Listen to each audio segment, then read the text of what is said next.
Okay, hello once again. This is your Highland Travelers.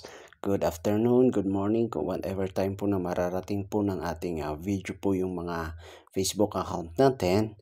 Well, tomorrow po is the celebration po ng Sipas Pistok natin anniversary here in the Cordillera. Kaya tayo lang po yung may holiday. Well, alam naman natin that in Baguio City, during holidays, wag nyo na naman po sasabihin hindi na naman natin alam, okay? Sa Baguio, may number coding kahit holiday. So, from 7 a.m. to 7 p.m. po yan, covering the major roads of the Central Business District. Alam nyo naman po siguro, 1 and 2 Monday, 3 and 4 Tuesday, 5 and 6 Wednesday, 7 and 8 Thursday, and Friday po is 9 and 0.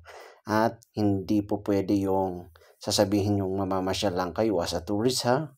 Local foreign tourists, they are not exempted. Okay? So hoping po that this is clear. Sa Baguio City may number coding kahit po holiday.